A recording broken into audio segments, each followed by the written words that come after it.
Last night was rough. I won't deny it. Events did not unfold like I planned.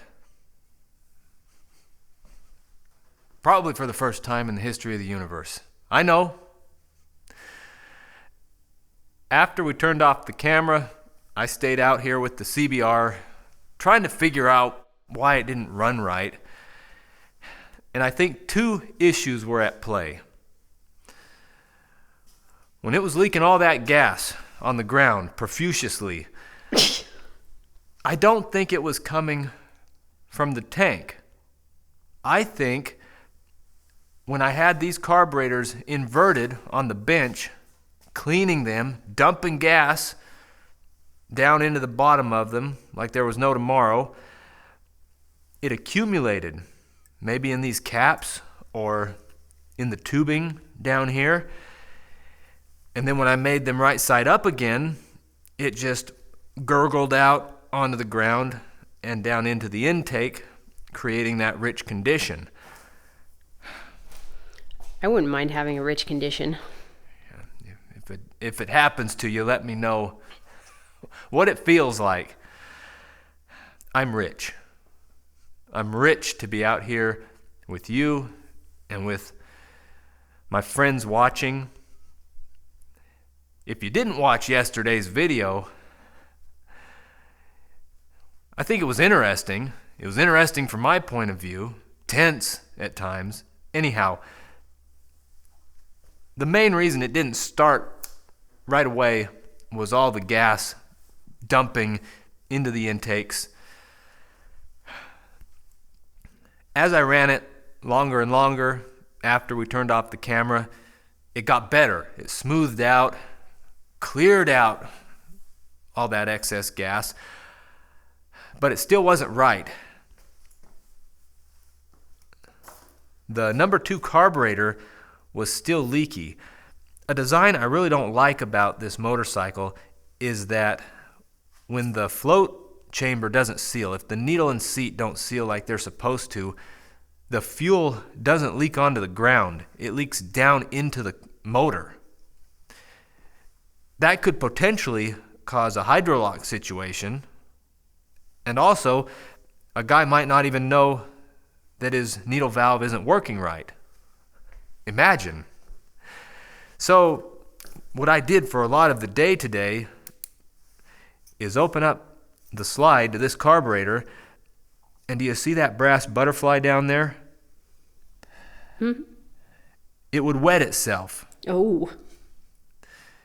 I'd run the motor, I'd dry off that valve, but if I left the gas on over here,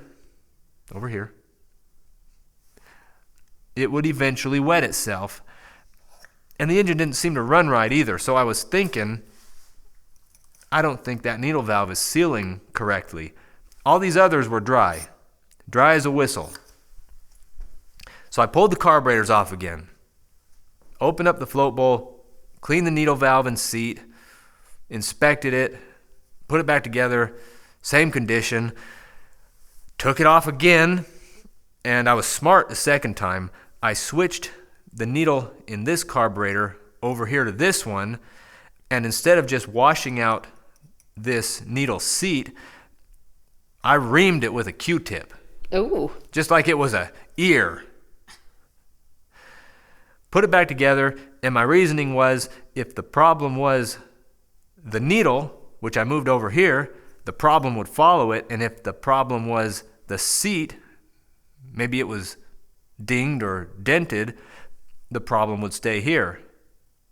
It was option 3. Both? That's what I was going to mention. Option D. Didn't leak at all. D for did not leak at all. Oh. As you can see, the valve is on and it's dry. I'm proud of this. That's why we're looking at it again. All right, there it is. We're all looking at your dry butterfly. Something that occurred to me, and I'll start it up so you guys can hear, and I'd like you to tell me if you think it's running correctly. If you recall, when this thing came into the shop, I was frustrated by it, the complexity of it. It was unfamiliar. Somebody in the comments said, an engineer's dream is a mechanic's nightmare. And that's kind of how I was feeling about this, but my attitude has changed. With just a couple days spent with it, I can take off these carburetors, put them back on in just a few minutes. I didn't even have to completely take these over to the bench to do that service. I did it right here with them flipped up. That's great. I'm getting so tired of carburetors. Let's talk about them some more. Did you know that somebody else in the comments said that if I was reincarnated, I'd probably be a carburetor? No. I think it'd be a gas.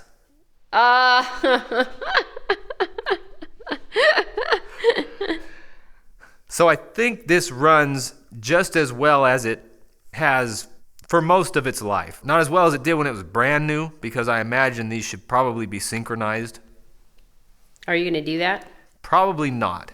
All right. Are you going to start it? I think so. Let you all hear what most of a day's work can do to the machine you heard last night.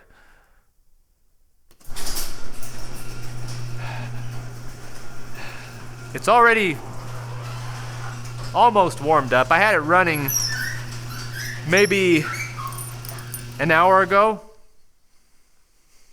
I'm a little bit nervous. No, I'm not. That's great. It's going to be fine. Starter button, not the horn button.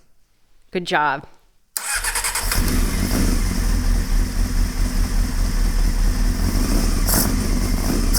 Still a little cold.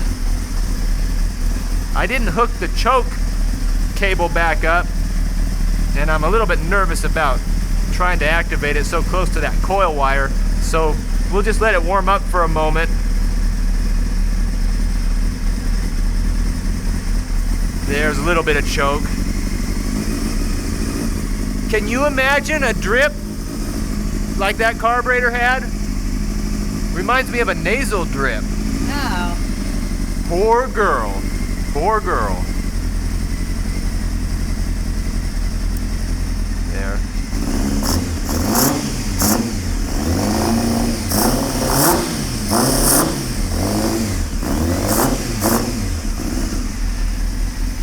It's smooth. It's a lot smoother than a single cylinder dirt bike.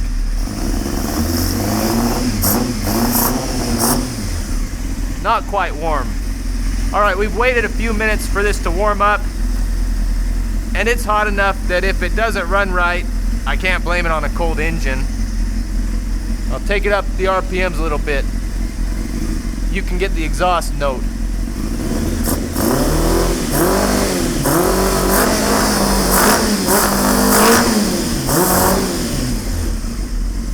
That was about 8,000. Yeah, it looks pretty clean. Yeah, clean exhaust. That little bit of smoke cleared right out. So that's what we're working with now. It's smooth, but it has an edge, and I think I can dig it. Kind of like me. I think I'm smooth with an edge. I imagine riding it will be fun. When you spend time with something, you become more familiar, and you can't help but gain a little bit of expertise. I know how to take carburetors off this thing now. Do you see one in your future? Of course, they manifest here. The point is, first impressions can be misleading sometimes. So don't be intimidated by something until you spend some time, drink it in. Did you mean, do I see one of these motorcycles in my future or a carburetor in my future? One of these motorcycles. I thought you were talking about carburetors. Oh, I'm so tired of carburetors. You're probably the only one. Maybe We'll see how the test ride goes. So you're going to ride it? Yes. I'll put this back together. We'll clean the gas tank. And I think we'll do just a little bit of wrenching tonight. I'd like to see if the fuel pump works. We have a fuel pump and a fuel filter that are probably contaminated by some yuck. I've got the fuel filter unplugged because we're on a gravity feed right now. But if I hook up this gas line to the inlet for the fuel filter and run the outlet of the fuel filter into a can, Ooh, that will be exciting. we'll take a sample. I got a comment from a viewer about that previous video, last night's video, and he said that it's refreshing to see somebody make mistakes. I bet you loved hearing that. Well, I did, but I also need to tell people that even last night's video was edited. I'm figuring out what I need here. That video was close to an account of how the events happened, but I won't lie to you guys. I chopped some things out. Embarrassing things. Right after I put these carburetors on the machine, I was so happy that they went on so easily. I turned the gas on, started singing like a fool in the rain.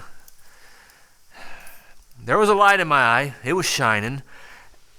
It was pretty cute. I was belting one out. And then it's got a big puddle on the floor. And I said, turn it off. Turn it off. And then I cut to a later clip where I had my composure again. What I mean to say is that whatever media you watch, YouTube, television, even books, it was prepared for you. Don't be fooled into thinking it's real. And I'll tell you a rotten thing about YouTube. Maybe the rottenest thing about YouTube is that it's still fake. Oh, it's fake. I try to be real, and it still has an element of fakery because there's things that get chopped out. Not to say I'm fake, but edits need to happen if for no other reason than keeping the video short enough that people don't die of old age while they're trying to watch it. But imagine somebody who doesn't have any honor. Are you going to drain this? It looks like they're doing everything right. And what's rotten about that is, with television, we all know that that's fake. So even though we might... Ooh. Junkage? Yeah. Let me just finish this conversation because it's important.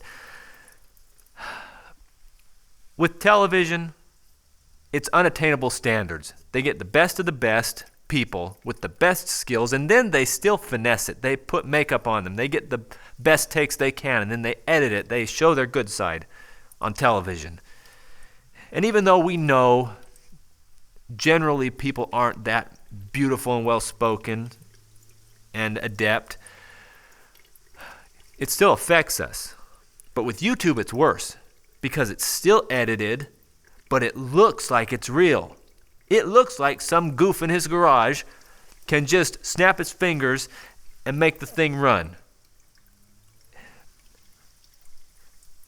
I spent hours with this thing just trying to clean a needle valve. Yeah, Ed, I don't know how much I like you lately. Whoa. Ed dropped off a project. I haven't seen my husband in like a week. Come get this thing. That's all I have to say about that. Just realize everything you watch is fake. The only thing you can be sure about as far as things you watch is that it is a production made for you to watch. That's it. That's all you can be sure of, if we're even going to assume reality is as it's presented to us. But that's another topic. I'll turn the key on now. Fuel pump is plugged in. Probably watch down here. Okay. We'll hear if the fuel pump turns on and see what comes out. Wow, nothing. You sound disappointed. I am. I think that this fuel pump should maybe but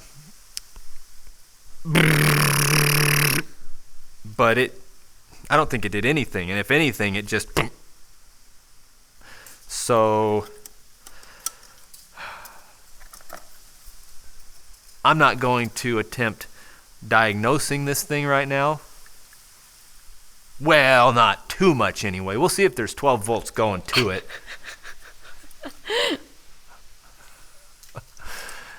So, it's not a carburetor. We're not working on a carburetor.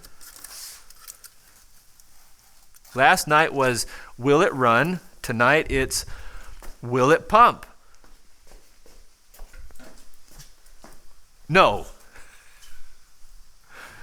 No pumping. No touching.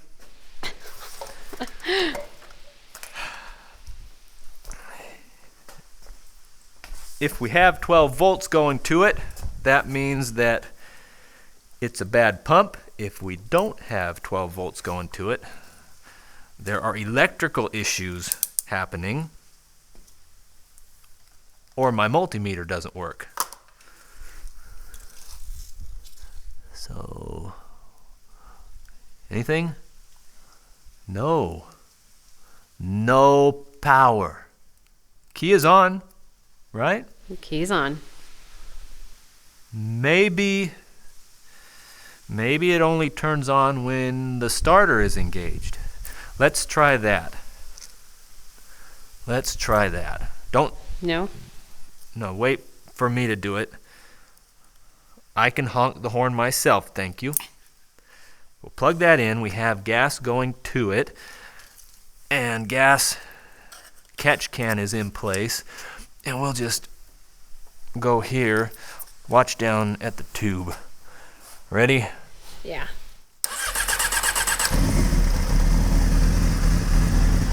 Oh, it's going, look. Oh! Nice! That is a victory, and that is an unedited victory. That's as real as it gets. Don't. I could. And you wonder why I have sores.